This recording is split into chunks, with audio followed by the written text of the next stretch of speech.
Biblioteca Luis Ángel Arango les da la bienvenida a este conversatorio con Cecilia Bayur, a quien agradecemos por haber aceptado esta invitación a dialogar sobre temas que para la red de bibliotecas del Banco de la República son de gran interés, como son el de la experiencia de la lectura en diversos espacios y contextos, el papel de la mediación, el desafío que supone para los mediadores la conversación literaria en tiempos adversos.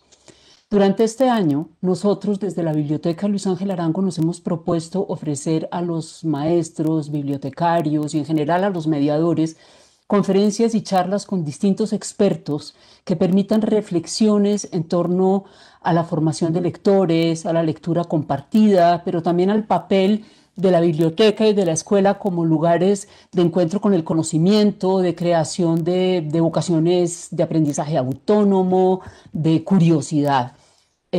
Hoy cerramos esta conversación, esta programación que hemos tenido a lo largo del año dirigida a mediadores, con una voz que por sus conocimientos, por su larga experiencia, por sus intereses, creo que puede enriquecer profundamente las reflexiones y el diálogo que hemos tenido a lo largo del año sobre estos temas. Cecilia Bayur, profesora en Letras de la Universidad de Buenos Aires y magíster en Libros y Literatura para Niños y Jóvenes de la Universidad Autónoma de Barcelona. Docente titular de la asignatura de Literatura Infantil y Juvenil del Profesorado Universitario en Letras de la Universidad Nacional de San Martín. Cecilia forma parte del equipo de docencia de la especialización en estudios avanzados en literatura infantil y juvenil de dicha universidad. Actualmente coordina el área LIC del programa de lectura, escritura y literatura infantil y juvenil. Es docente de literatura en la educación primaria y en la educación inicial en los estudios de formación docente de la Universidad de Buenos Aires. Esta experiencia le ha permitido pensar y enfocar sus investigaciones y estudios en los vínculos entre la biblioteca escolar y los maestros, y desde luego también en todo lo que tiene que ver con la relación de la lectura y de la literatura en la formación lectora. Sus búsquedas teóricas y sus reflexiones también se ha centrado en el tema del silencio y de la escucha en los libros álbum.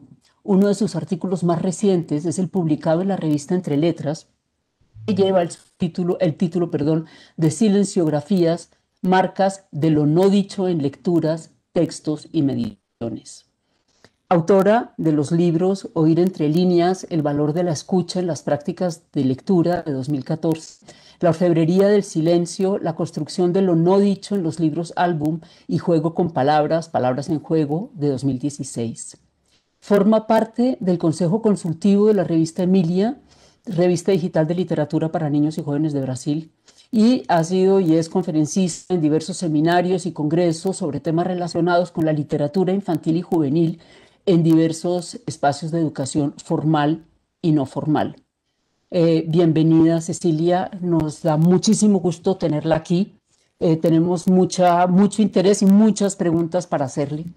Inicialmente empezaré yo haciendo algunas preguntas, un recorrido, y después daremos preguntas a nuestro público, que como le dije está compuesto por bibliotecarios, por maestros, por todo tipo de mediadores de lectura, y hemos estado trabajando mucho y muy fuerte a lo largo del año en esto. Yo quisiera empezar esta conversación, Cecilia, abriendo un poco el foco y poniéndolo en un panorama muy grande, simplemente para ponernos en contexto y luego ir entrando ya y terminar con una relación mucho más íntima con la lectura. Y quisiera poner el foco sobre los planes de lectura y concretamente sobre una aseveración que hace usted, que a mí me pareció muy interesante, que se refiere a planes de lectura que deberían poner el énfasis en el encuentro entre los lectores y los textos más que en las estadísticas lectoras. Y me llama a mí mucho la atención eso que dice, y me parece de la mayor importancia, porque nuestros planes de lecturas desde hace muchos años siempre se están midiendo con estadísticas de lectura que no sé muy bien a qué lectura se refieren y no sé muy bien de qué lectura nos están hablando. Entonces, quisiera empezar por ahí, Cecilia, un poco para ubicarnos qué debe tener un plan de lectura, dónde poner el énfasis. Bueno, en principio, buenas tardes Ana, buenas tardes a todo el equipo y muchísimas gracias por esta invitación. para hablar de conversación en una conversación, ¿no? Siendo totalmente coherentes, ¿no? Con el medio. Bueno, tomando justamente la pregunta que me formulás, justamente la idea esta de el énfasis en las estadísticas, en los datos cuantitativos o en los números, que muchas veces tienen como fin reforzar discursos deficitarios acerca de las lectoras y de los lectores, ¿no? Muchas veces esas cifras son para generar ideas o representaciones acerca de los pocos lectores y de las pocas lectoras, ¿no? Y por lo tanto, me parece que si solamente nos quedamos en los números, ¿no? Y en las estadísticas, perdemos la dimensión más situada, más concreta de las escenas en las que, de la diversidad, de la complejidad, ¿no? Y de la heterogeneidad de escenas de lectura que ocurren en distintos contextos, ¿no? Se pierde muchas veces la idea de contexto cuando solamente nos atenemos a cifras que están ligadas además con determinadas representaciones de la lectura que son fijas y homogéneas, ¿no? O homogeneizantes, ¿no? Con la idea justamente de pensar el leer como desde una perspectiva única, muchas veces basada en la idea de comprensión, ¿no? La idea de comprensión de textos, ¿no? Que es vista desde una perspectiva sesgada, ¿no? Y que justamente plantea muchas veces una mirada excluyente de experiencias de lectura, de situaciones de relación con la cultura, ¿no? Que son diferentes a las representaciones hegemónicas, ¿no? Por lo tanto, me parece que vos me preguntabas qué debería tener un plan, ¿no? Y me parece que justamente los planes, sin descartar, porque los números son importantes, sin descartar los datos cuantitativos, el tema es cómo son leídos esos datos cuantitativos, ¿no? Y desde qué importancia se le da a la diversidad y la riqueza de escenas y de situaciones de lectura tanto en los ámbitos que tienen que ver con la educación formal como con la educación de lo que se suele llamar fuera de la escuela, ¿no? Fuera de los ámbitos escolares o fuera de los ámbitos educativos en general, ¿no? Y ver justamente cómo se da además el entramado entre esas dos grandes áreas, que además no son las únicas, ¿no? Pero pensando que los ámbitos educativos son justamente los que se suelen medir, ¿no? En primer lugar en los planes, bueno, y lo que ocurre por fuera de la escuela, que muchas veces enriquece tremendamente lo que ocurre con la escuela, es medido desde otras perspectivas, ¿no? Entonces, bueno, poder mirar esa complejidad, que creo que cada vez es una complejidad creciente, cada vez más entramada, ¿no? Sobre todo en la situación en que estamos viviendo, sería deseable para pensar en planes de lectura que tengan en cuenta todas las dimensiones, una dimensión más cualitativa y una dimensión cuantitativa que preste atención a la otra, ¿no? Desde luego, y centrada en el encuentro con la lectura, ¿verdad? Centrada en el encuentro. Y entonces ahí yo sí quisiera como entrar en esos ámbitos distintos y para empezar con el tema que tiene que ver con la escuela, porque es obvio que si hay una institución que tiene un papel fundamental en la formación de lectores es la escuela. Digamos que la familia también, pero en sociedades que muchas veces no son lectoras y no tienen libros en las casas, pues el colegio juega el papel fundamental en cualquier política y plan de lectura y para iniciar. Sin embargo, todos sabemos que es un desafío inmenso generar desde la escuela esa relación larga y fructífera con la lectura, o sea, que un niño siga leyendo y tenga esa relación larga y fructífera. Yo quisiera preguntarle qué condiciones debe tener una escuela. Ya no estoy hablando del maestro, estoy hablando en general de la escuela para ser un lugar en el que se descubre y se despierte el interés por los libros, por el conocimiento, por la lectura. Bueno, en principio tenerlos, tener libros, tener libros y no solamente libros, ¿no? En este momento pensamos que, bueno, que si los libros son fundamentales, distintos objetos culturales relacionados con los libros también son necesarios, ¿no? Y además que esos libros se relacionen con formas también remotas de acceder a los textos, ¿no? Cuando hablo de objetos culturales pienso también en todo lo que tiene que ver con otros lenguajes, ¿no? Y por eso, bueno, me parece básico que haya disponibilidad, ¿no? Que haya existencia y disponibilidad de todos esos materiales, ¿no? Y que no basta solamente tenerlos, sino justamente ponerlos a disposición, ¿no?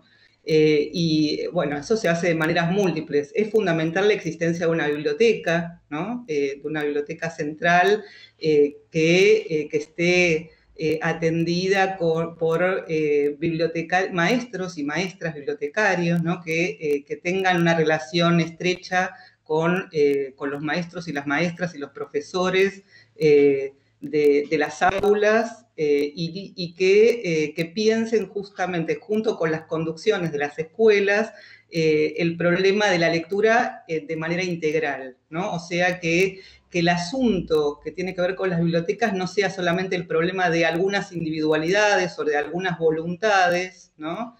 O de algunos talentos en todo caso, sino que sea un problema de la comunidad educativa en su conjunto, ¿no? Y eso me parece que tiene que ver mucho con la mirada de las conducciones de las escuelas, ¿no? Que puedan pensar que las bibliotecas son el corazón de la vida escolar, ¿no? Y que ese corazón necesita para latir que todos estén bombeando, ¿no?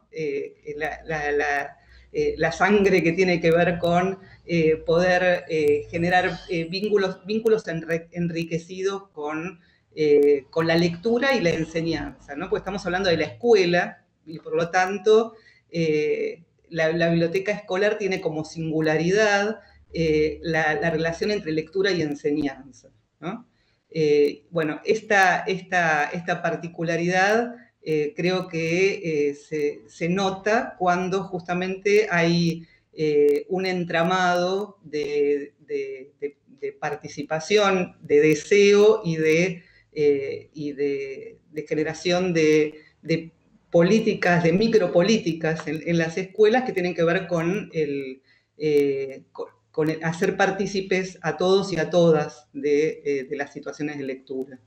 Y que esas situaciones además tengan una diversidad, riqueza, también atención a la singularidad, ¿no? No caer en el deber ser del leer, sino en la particularidad concreta de cada escuela, cada comunidad, el lugar donde está, ¿no? Las necesidades que tiene, la posibilidad de potenciar además los vínculos entre la escuela y la comunidad en la que está arraigada esa escuela. Y hay también un tema de tiempo, porque pues yo leyendo sus libros y todos sus planteamientos, pues obviamente ahí tiene que haber un tema de escogencia, de acercamiento al libro, de conocerlo, de permitir experimentar, de permitir la lectura en voz alta. Yo recuerdo de pequeña, cuando yo estaba en el colegio, tuve una profesora que nos dedicaba todos los miércoles por la tarde a leer. Jamás nos preguntó, creo, nada sobre la lectura, nos leía unas historias y todo eso son tiempos que dentro de un currículum cada día más cerrado, pues se pueden ver como tiempos perdidos, pero sin embargo, pensaría uno que hay que abrir esos espacios de tiempo para la selección, para la experimentación, para el diálogo. Me imagino que eso es algo que ustedes deben trabajar mucho cuando trabajan con maestros y sobre todo con currículum, ¿o no? Sí, sí, sobre todo, bueno, lo que vos comentás tiene que ver con que muchas veces las representaciones acerca de la lectura o de la lectura en voz alta tienen que ver con un tiempo al margen del tiempo escolar, ¿no? Y no como parte integrante y fundamental del tiempo escolar y por lo tanto del currículum, ¿no? Y tiene que ver justamente, cuando hablo de representaciones, tiene que ver con esto de pensar al leer no como un hacer, ¿no? Como un acto con consecuencias en la construcción de conocimientos en la vida escolar, justamente. Por lo tanto, me parece importante discutir en el seno de las escuelas qué ideas circulantes, qué ideas predominantes acerca de la lectura como un acto, ¿no? Y la lectura en voz alta como una de las maneras, tomando el ejemplo que vos diste, ¿no? Porque pusiste de relieve el acto de lectura en voz alta y me parece que en esta época está siendo revalorizado, ¿no?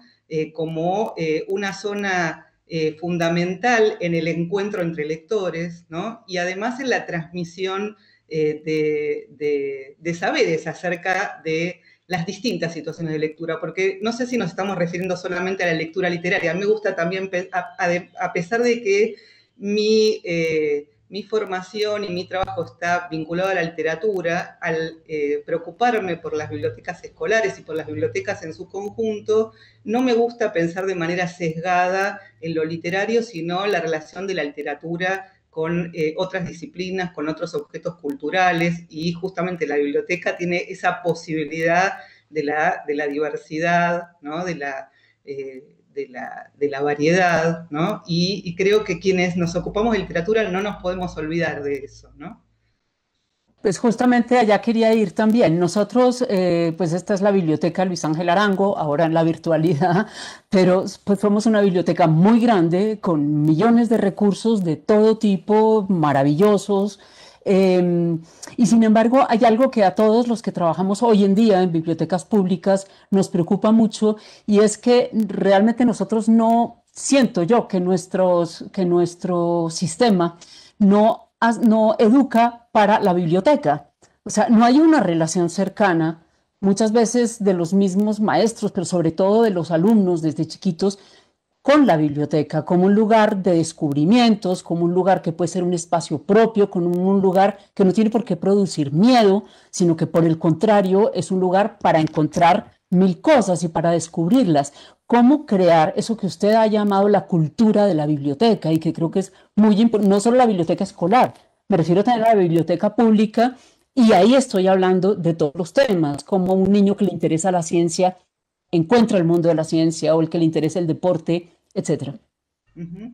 Bueno, sí, la idea de cultura de bibliotecas me parece que es una posibilidad que se puede plantear desde muy temprano en la vida de las niñas y de los niños que concurren a la escuela y que implica justamente una relación de confianza, de hospitalidad, ¿no?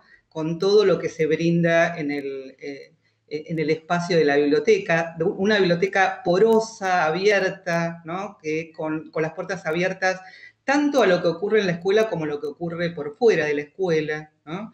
Y donde vos hablabas de temor o de respeto, yo creo que tiene que ver con la apropiación de la cultura de bibliotecas, tiene que ver con el sentirse partícipe, sentirse parte, ¿no? De lo que allí ocurre. Y eso tiene que ver con la confianza en que todas las lectoras y todos los lectores tienen una voz que importa, ¿no? Tienen justamente una necesidad y además una riqueza en su participación que hace que las bibliotecas estén vivas, ¿no? Que no sean un lugar con rituales excluyentes o rituales que tienen que ver con órdenes que dejan afuera o que plantean relaciones de disparidad, ¿no? Eso es justamente lo que aleja, ¿no? Muchas veces ciertos rituales que tienen que ver con tener que conocer unas reglas, como si esas reglas fueran, esos reglamentos, fueran la condición de acceso y no algo que se adquiere como parte de la cultura, ¿no? Y como además parte de la coparticipación en esos reglamentos, ¿no? Porque, bueno, siempre hay rituales que son necesarios en toda práctica, ¿no?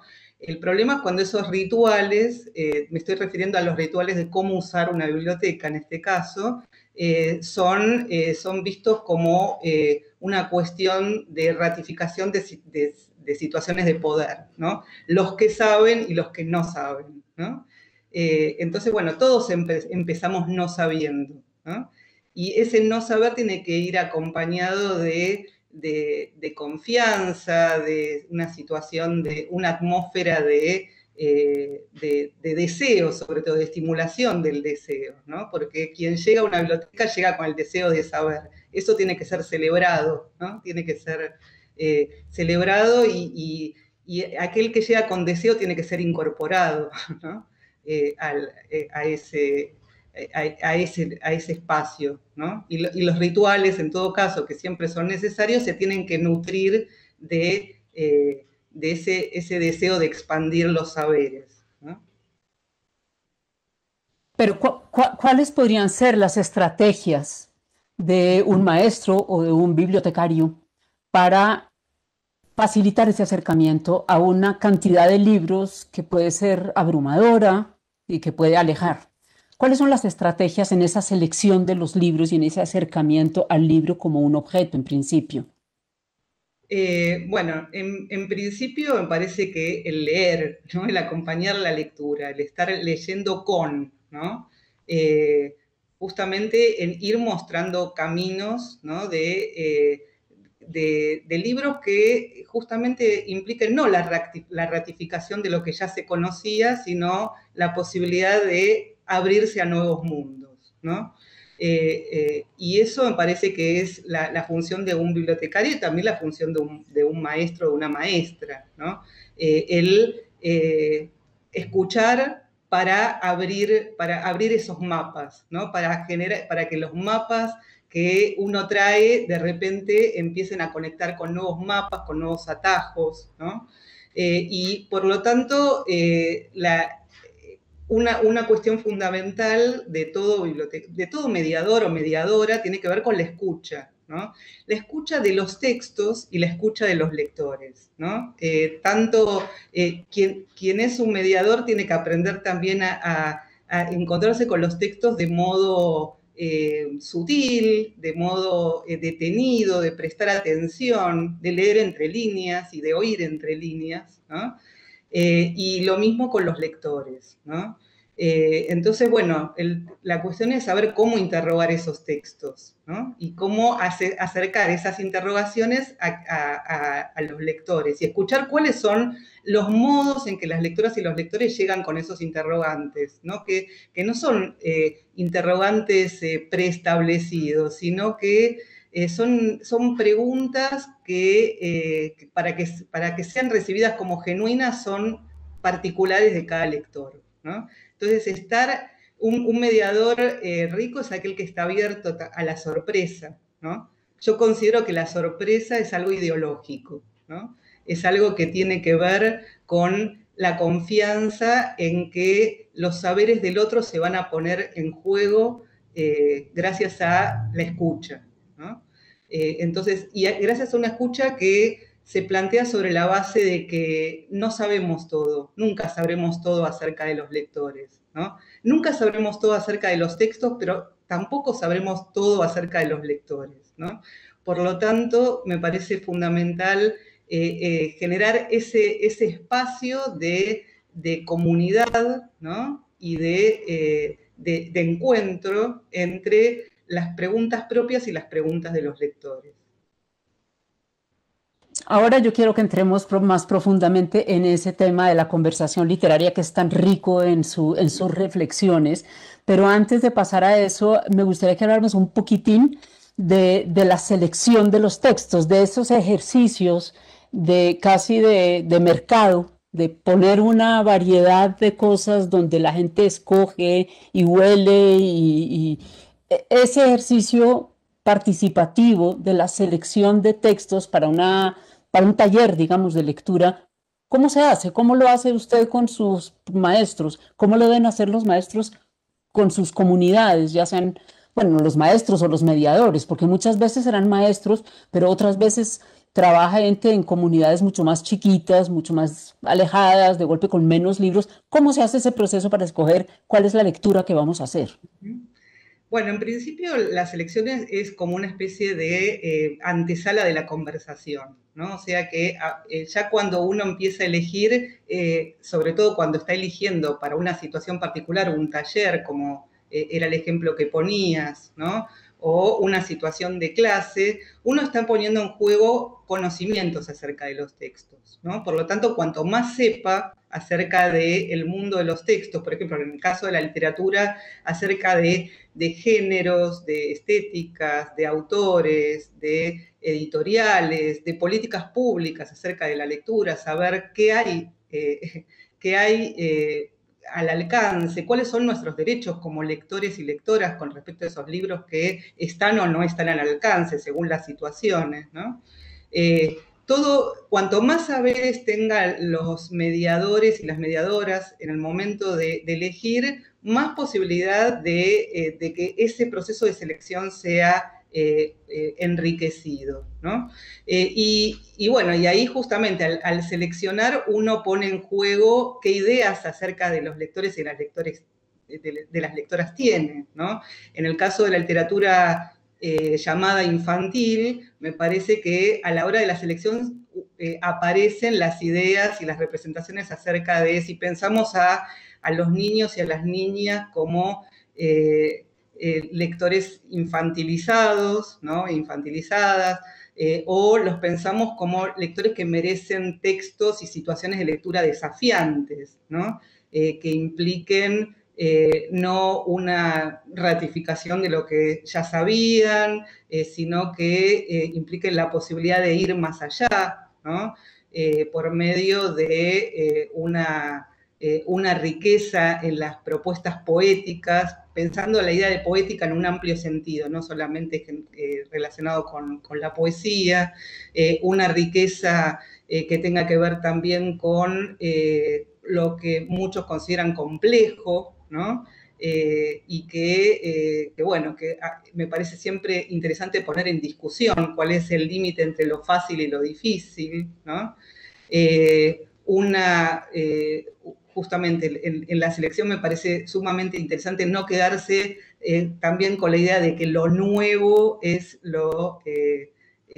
la novedad es lo más rico y lo más interesante, lo último es lo mejor, sino la posibilidad de entramar entre lo viejo y lo nuevo, no quedarse solamente con ciertas tendencias predominantes y efectistas, muchas veces del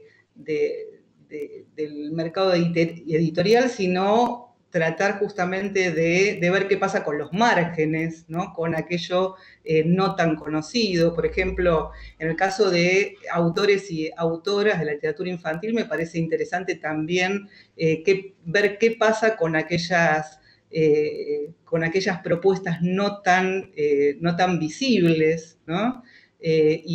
Bueno, en ese sentido, un mediador, una mediadora es también aquella que puede dar la oportunidad de encontrarse con lo desconocido, ¿no? No con lo que justamente está más al alcance o está más difundido, ¿no? Bueno, esas son algunas líneas sobre la selección. Sí, y supongo que ahí también entran, digamos, una reflexión sobre la tensión entre lo que es clásico y lo que es nuevo, de que acaba de hablar, pero también en lo que es universal o lo que es local Ujú. Sobre eso, ¿alguna idea sobre el tema local, sobre... Bueno, porque esas muchas veces... ocupaciones Sí, que en general, justamente en el caso de la literatura infantil, suele haber una tendencia a oposiciones binarias excluyentes, ¿no? Y por supuesto estoy en contra de lo excluyente, me parece lo interesante y enriquecedor el trasvasamiento, ¿no? Entre distintas dimensiones, como por ejemplo justamente la dimensión de lo local como como lo preferido o aquello que hay que resaltar, ¿no? A la hora de hacer una selección, cuando justamente me parece fundamental la relación entre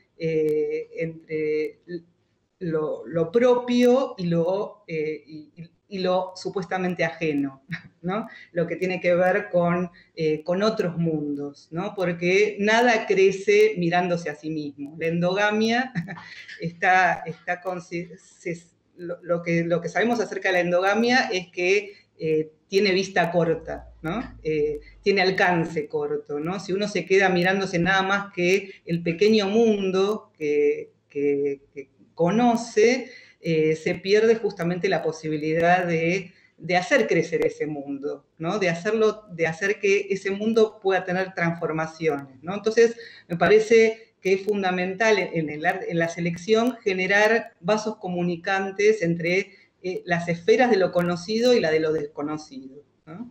Y en ese sentido es eh, eh, poder conocer textos que se publican bueno, en otros lugares, o sea, ahí opera muchísimo la posibilidad de acceso, ¿no? De acceso a editoriales, a traducciones, ¿no? Justamente ahí entran en juego las políticas también, ¿no? Porque para poder tener acceso a lo exterior, a lo local, es necesario que haya políticas de distribución y políticas públicas que permitan el conocimiento y la llegada y el acceso a materiales de todo tipo, de objetos culturales que sean eh, de otros lugares que no sean solamente el propio, ¿no? sí, es importante. Ahora, entrando ya más, entrando a la conversación literaria, que es un tema que me encanta, pero tengo una pregunta inicial que no sé si va a ser un poco polémica, pero bueno, yo entiendo que la lectura inicial, cuando en los primeros años de vida, es una lectura que es mediada y que es ese primer contacto afectivo que uno tiene con quien le lee cuando es chiquito, el que marca quizás la buena parte de la relación que uno va a tener con los libros. Uh -huh. Pero yo no sé si por experiencia mía en general o es general, creo que a partir de ese momento, cuando uno ya se suelta solito, sobre todo en la lectura literaria, la lectura es un proceso que uno va construyendo de manera individual, Uh -huh. muy personal. Entonces, ¿por qué la importancia que usted le da a la lectura compartida? Uh -huh. Porque yo creo que la lectura, incluso la lectura individual, nunca es a solas del todo, ¿no? Uno incluso empieza la lectura siendo mediada, pero siempre hay en un libro o en la lectura siempre hay otras voces que están puestas en juego, ¿no? Porque sobre todo el caso de la literatura infantil es una de los objetos culturales más mediados, ¿no? Mediados por múltiples actores y actrices, ¿no? Que intermedian para que ese libro o ese objeto cultural llegue a los lectores y lectoras infantiles, ¿no? Por lo tanto, cuando un niño pequeño tiene un libro en las manos, tiene un montón de voces, ¿no? No está para nada solo, y creo que incluso en un acto de lectura solitaria también están actuando todas esas voces, ¿no? Entonces, justamente a mí me parece que en la lectura compartida, ¿no? La lectura, el acto social de lectura, esas voces se pueden levantar, se pueden poner en juego, sobre todo cuando hay mediadores y mediadoras que son sensibles justamente a esas voces, ¿no? A esas voces y a esos silencios. y despliegan, escenifican, dramatizan. Me gusta mucho comparar el acto de la conversación con la performance, ¿no? Con la idea de escena teatral, podríamos decir, ¿no? En la que múltiples voces y silencios actúan, ¿no? Si se los deja actuar, ¿no? Entonces, justamente cuando uno conversa con otros sobre libros, se escucha a sí mismo, además, escucha su propia voz, que a veces desconoce y la reconoce diciendo su opinión o su discrepancia, ¿no? Sobre lo leído a otros, ¿no?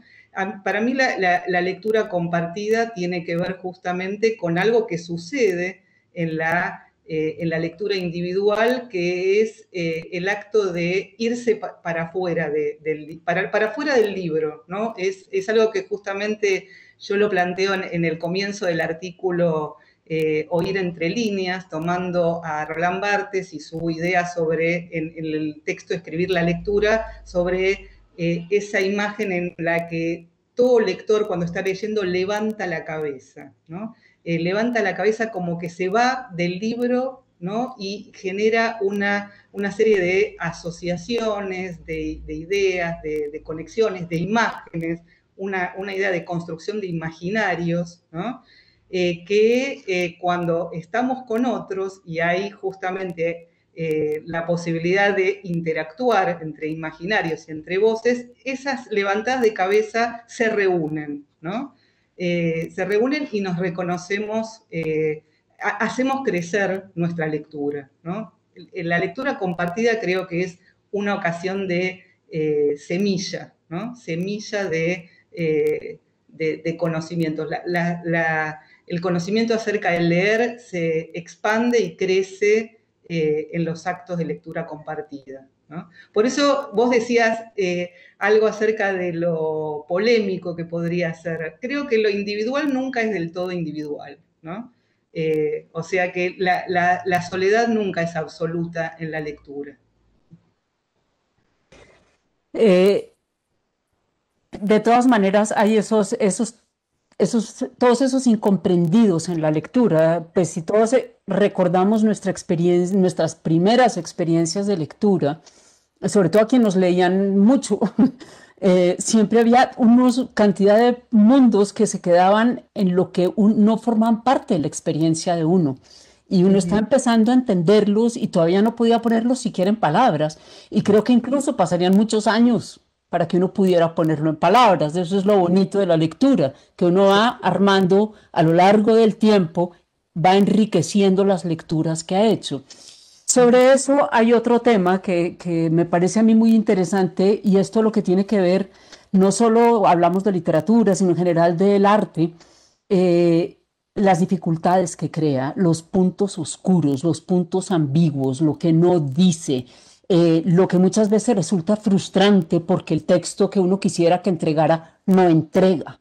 ¿Cómo hace un mediador para lograr vencer esa resistencia, esa frustración, en el entendido de que a leer se aprende leyendo? La literatura uno la aprende a medida que la lee, ¿sí? Y tiene que vencer muchas resistencias para volverse lector. No es tampoco una tarea fácil.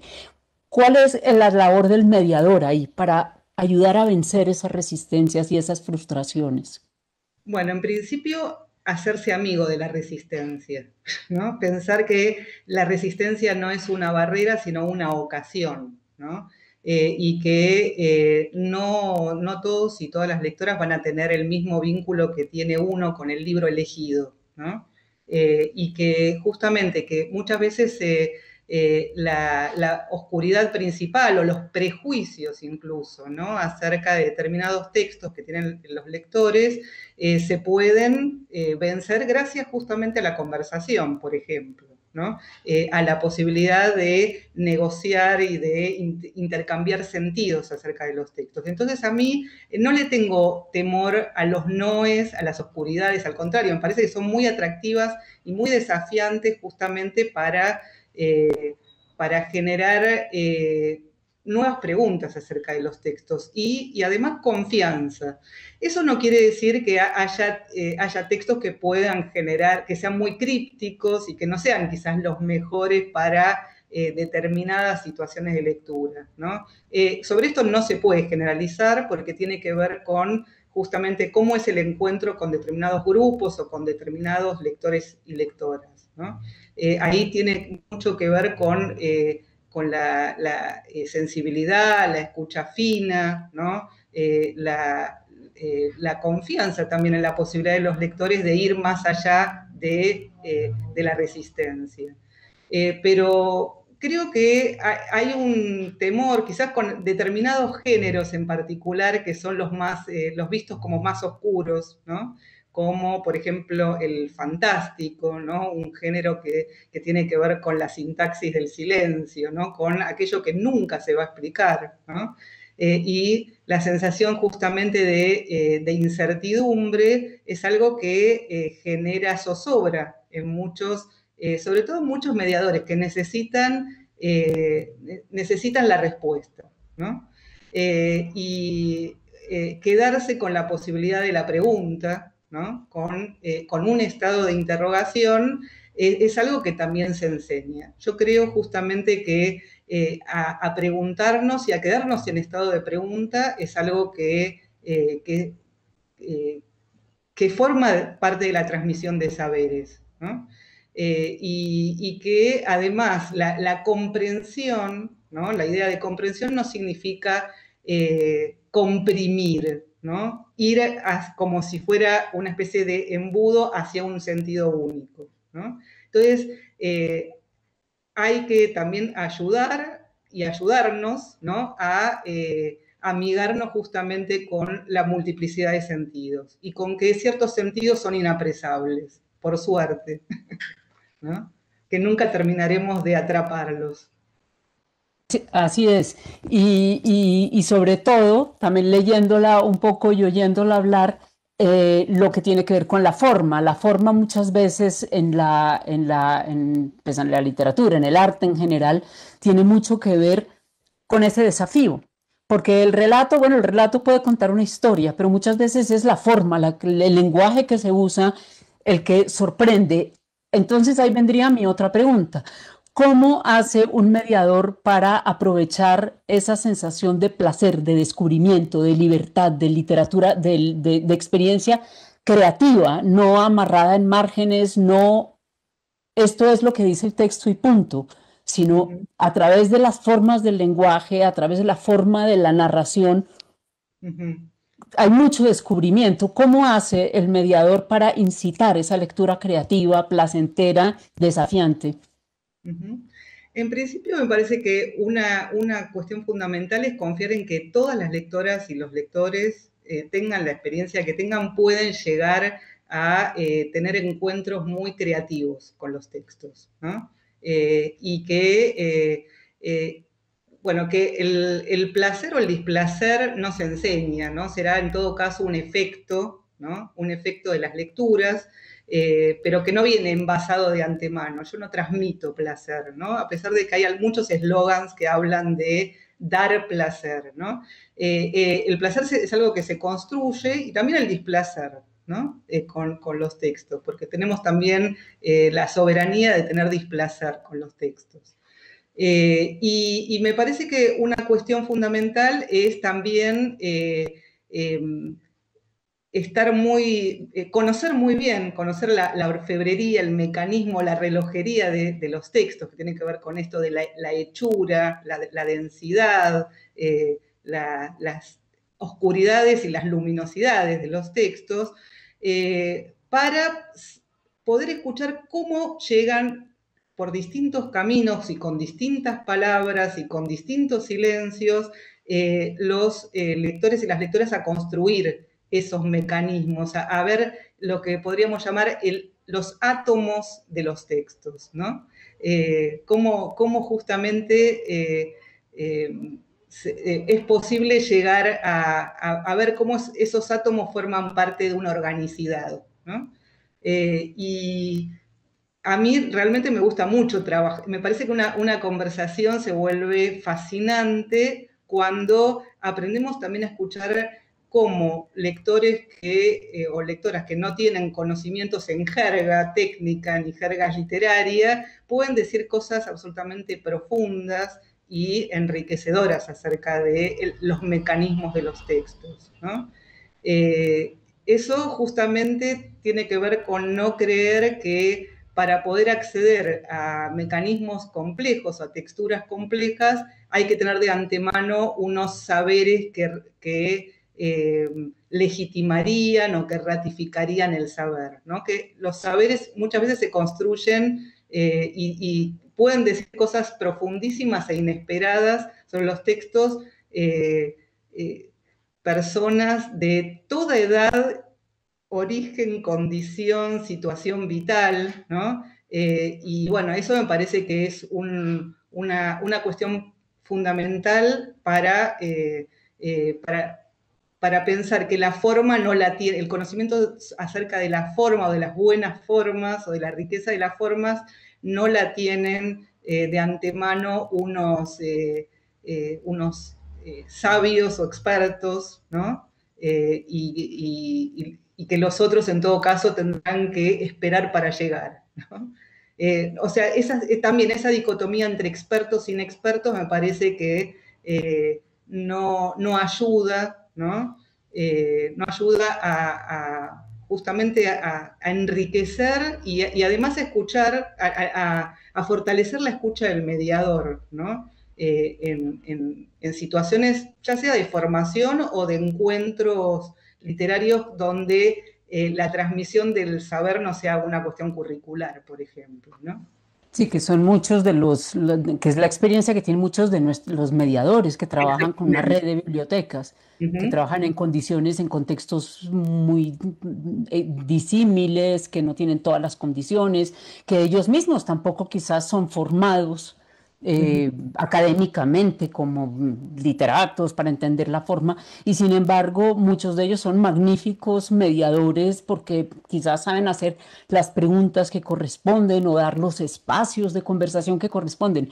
Pero hay algo también que a mí me parece muy interesante y quisiera que hablara un poco de eso.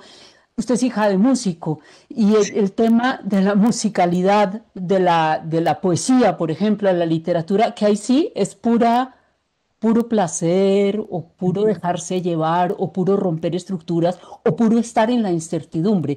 ¿Qué Uh -huh. papel juega en la mediación de lectura la voz, la musicalidad, el cuerpo del mediador? Uh -huh. Bueno, yo justamente creo que también por una cuestión familiar, como vos recordás, y por un placer que me produce la música atraviesa mi vida, eh, siento que muchas metáforas musicales son que tienen que ver justamente con la idea de tonalidad, silencio, melodía, ritmo, son muy potentes para pensar cuestiones ligadas a la transmisión de lo poético, ¿no? Pensando la experiencia poética como un acto físico, ¿no? Un acto físico en el que uno se relaciona con el cuerpo del poema, ¿no? Y puede leerlo como si se tratara de una partitura, ¿no? Una partitura que está plasmada en un espacio, ¿no? En un espacio que implica huellas dichas con huellas no dichas, ¿no? Y esa cuestión de cómo asignarle un espesor sonoro, eh, eh, una rítmica, ¿no? Y una atmósfera a la poesía que se lee. Me parece que eso es algo que implica una manera de relacionarse. Vos me preguntabas específicamente en relación con la poesía, que es uno de los temas que trabajo actualmente. Me parece que es una de las formas más enriquecedoras de enseñar a otros el encuentro con lo poético, ¿no?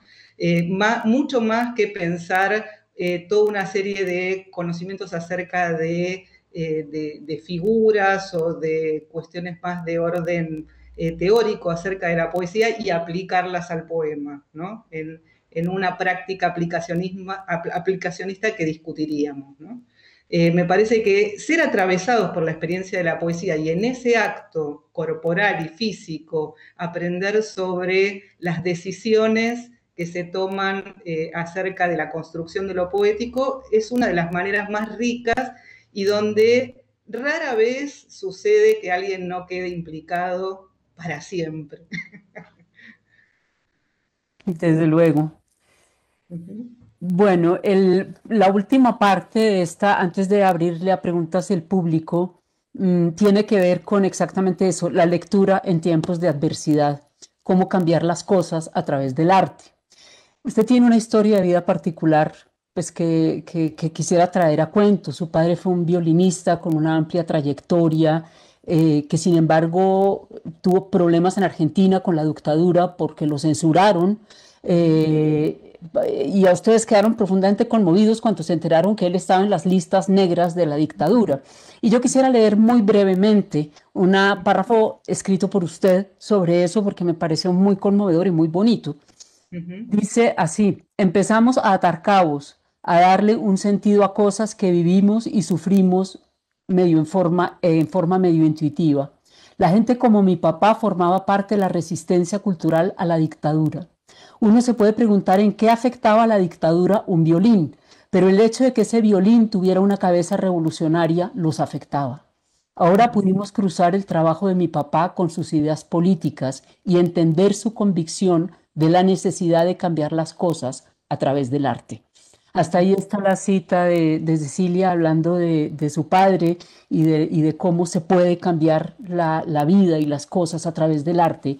Y creo que esto tiene relación con una convicción suya que es militante, es en la importancia, porque creo que eso ha sido su lucha, porque el arte entre en la vida de la gente, porque el arte es un derecho que tienen las personas, la literatura, la música, no es para un cuatro privilegiados, sino que debe formar parte de la vida cotidiana. Es un derecho que todos tenemos.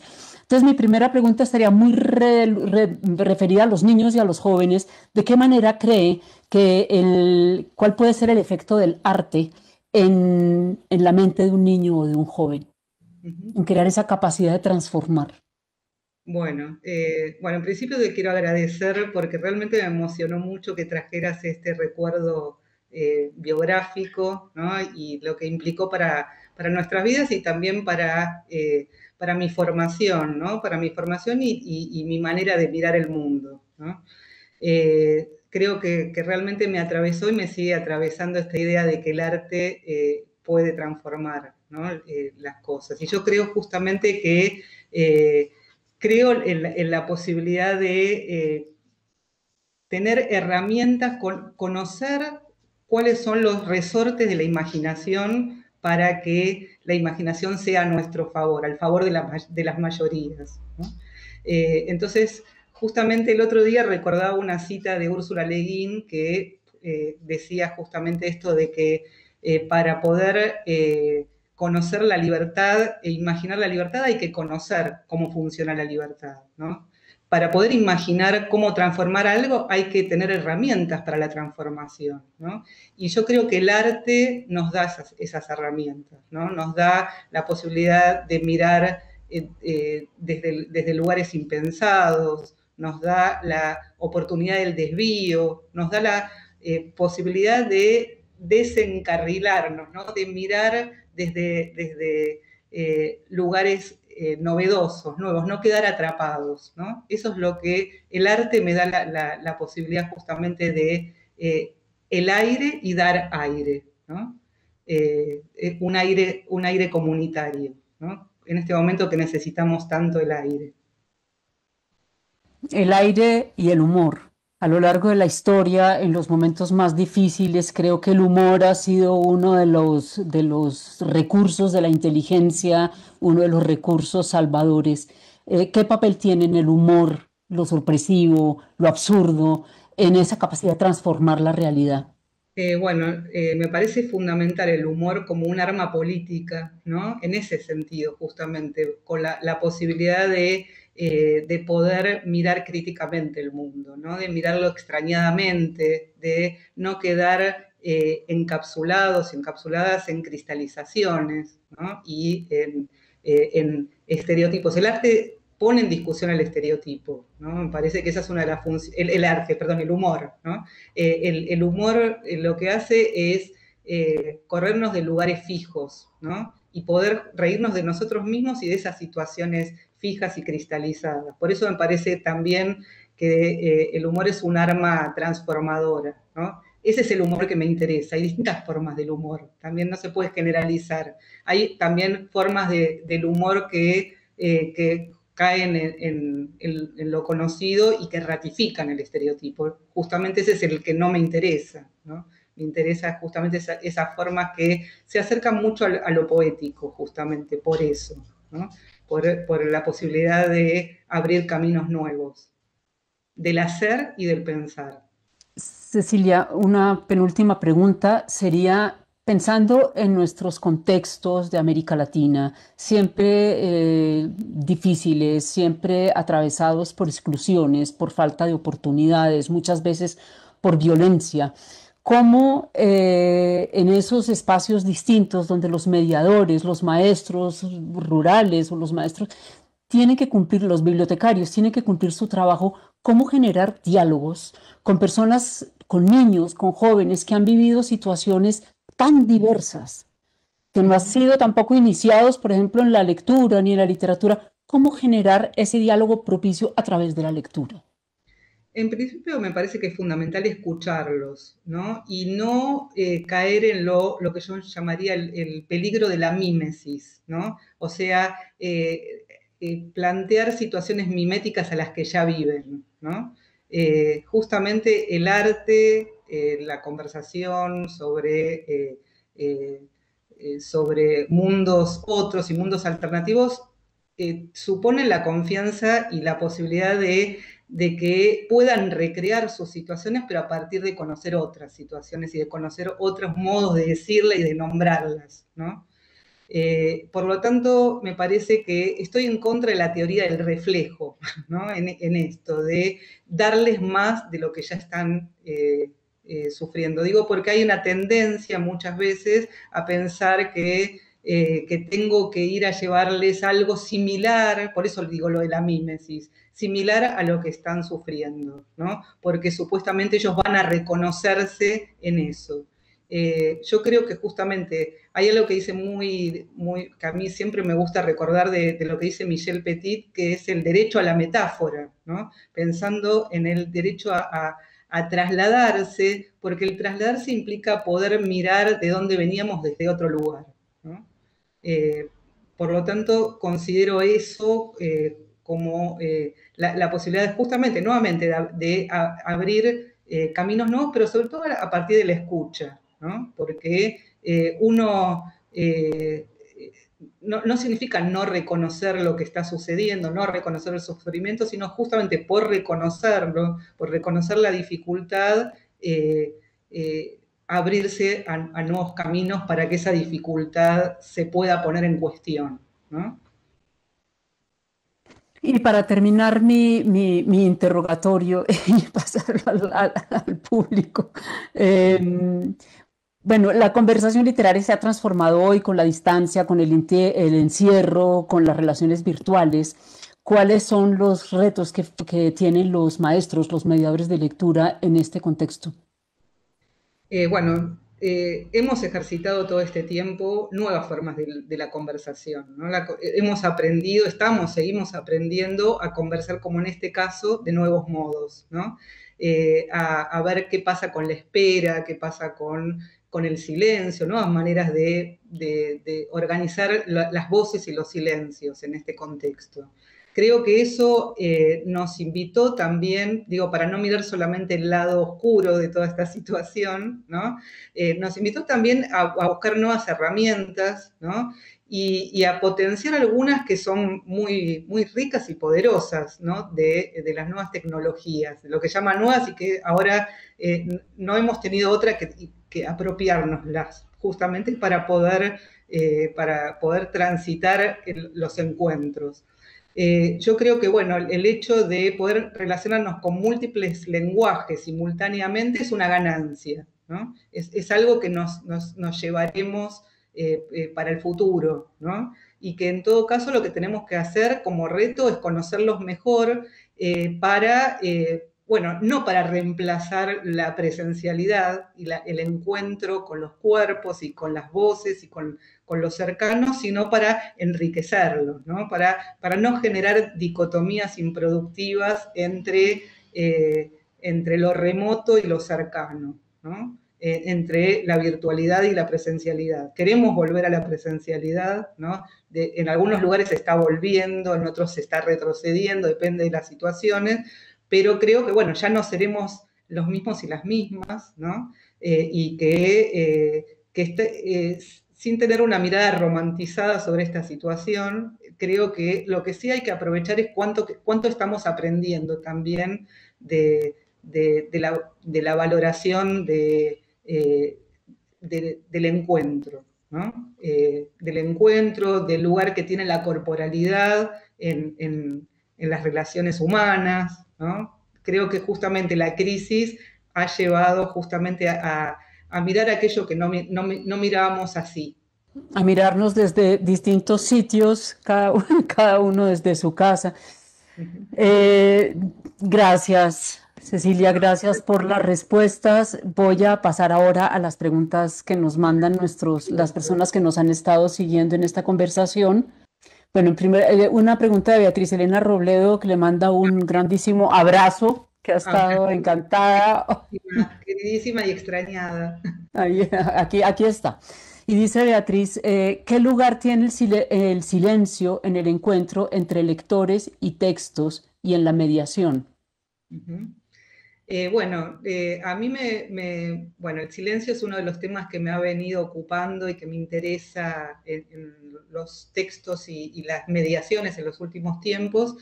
Y me parece fundamental tener en cuenta el silencio que habita en los textos mismos, ¿no?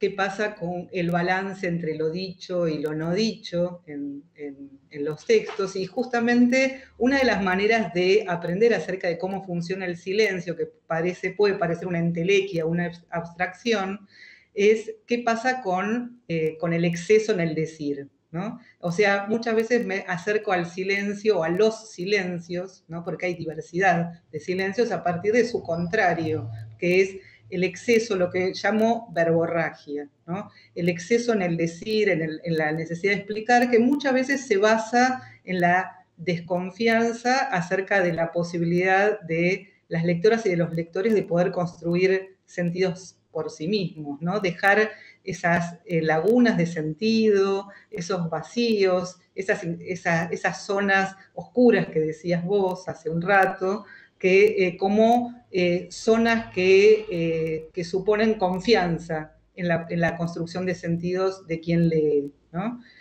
Por eso me parece que los textos tienen que estar habitados de silencios, ¿no? Para que el encuentro con la inteligencia y la sensibilidad de los lectores ocurra, ¿no? Y en el caso de las conversaciones, los silencios hablan en las conversaciones, ¿no? Y también son necesarios para la construcción de sentidos, ¿no? Tienen que ver justamente no solamente con la necesidad de intercambio de turnos conversacionales, sino con modos en que de espera, ¿no? Por ejemplo, en un caso de los mediadores que no tienen por qué apresurarse a responder, ¿no? Ese es un aprendizaje, ¿no? Porque a veces la necesidad o el temor al silencio hace que opere la verborragia, justamente, opere la necesidad de explicar y de llenar vacíos, ¿no?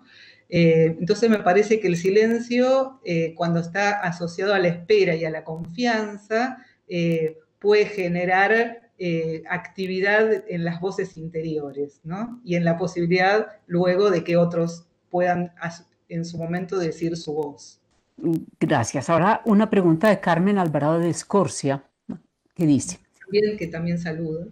Sí, yo también la saludo, hace años no nos vemos.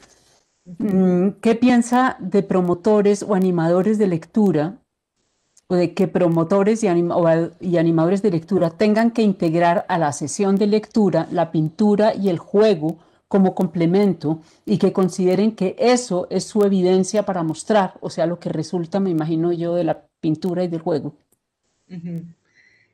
Bueno, a mí me parece que son lenguajes que son muy ricos cuando se relacionan con situaciones de lectura. El tema es cómo aparecen, ¿no? Porque muchas veces en determinadas situaciones que se suelen denominar de animación, a mí la idea de animación de la lectura no es un término que me guste mucho porque implica muchas veces pensar que la lectura es un acto de baja intensidad, ¿no? Y que hay que animarlo con actividades externas, ¿no? Entonces, si hay confianza en que los textos que estamos llevando, que estamos proponiendo son potentes, en todo caso, el encuentro con pinturas o con el lenguaje de la imagen tendría que venir a seguir potenciando ese efecto potente de los textos, ¿no? Yo creo que cuando justamente se apela a esos otros lenguajes para reemplazar o para pensar que, bueno, ahí estamos haciendo algo potente, hay como una desconfianza, tanto en los textos como en los propios lectores y lectoras de construir sentidos, ¿no? Por eso digo, hay que ver en qué situación, ¿no? Usamos otros lenguajes y cómo. Si eso de animación de la lectura es como la expresión de promoción de la lectura que yo tampoco la entiendo mucho.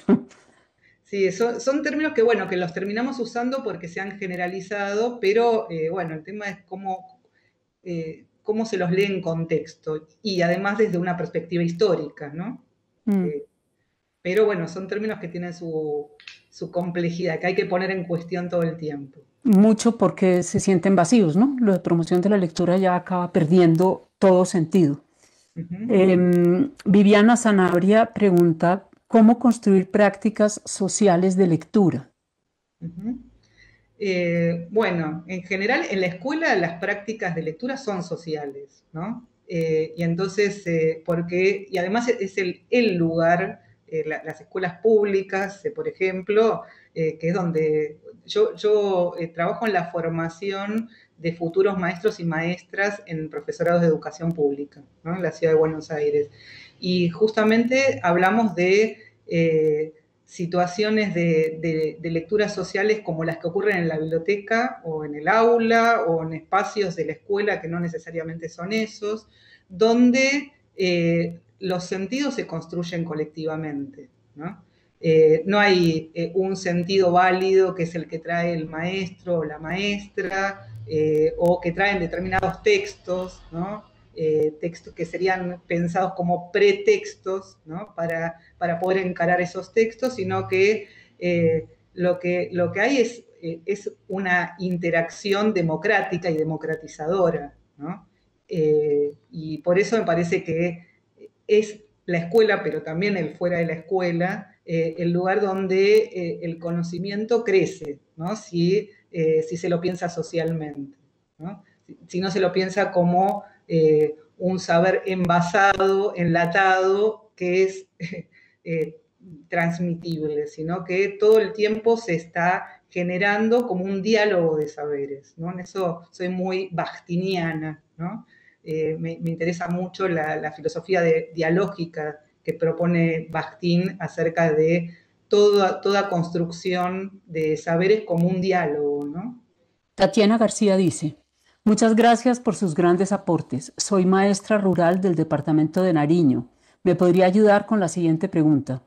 ¿Qué estrategias de motivación son necesarias para asegurar que los niños sigan leyendo en familia en estos tiempos de pandemia? Bueno, a mí me parece, hablando de en familia, me parece buenísimo la posibilidad de leer con otros y con otras dentro de las distintas situaciones familiares, ¿no? Porque sabemos que son múltiples, que no se puede hablar de un único concepto de familia.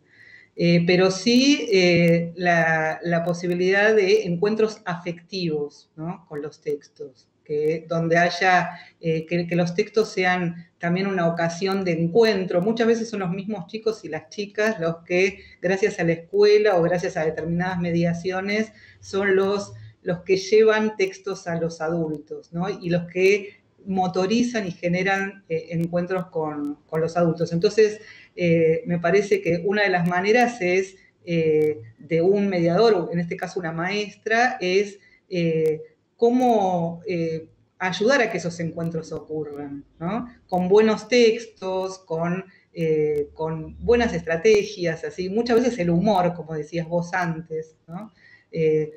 Una manera fresca, vital, ¿no? De hacer llegar esos textos a situaciones, a veces a adultos que tienen una visión como muy seria acerca de la lectura, ¿no? O como alejada de la propia experiencia. Entonces, bueno, los chicos y las chicas pueden ser frescos transmisores de frescura, de más frescura aún, ¿no? Y de encuentros que quizás hasta el momento no existían, ¿no? Pregunta Diedre Becerra. La literatura como expresión artística nos permite pensar en un lenguaje otro que no es el cotidiano, sino aquel que tiene que ver con el que hablamos al entrar en un libro.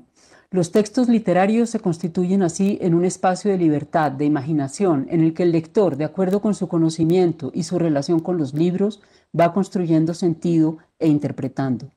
¿Qué recomendaría a los maestros para que esa libertad y ese placer del texto que se produce con textos potentes se mantenga no solo a lo largo de la educación escolar, sino también lejos de los dogmatismos y controles escolares? Bueno, esa es una pregunta. Hay que hacer un libro con lo que pidió Diedre.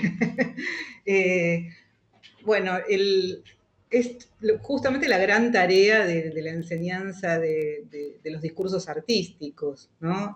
Cómo irse...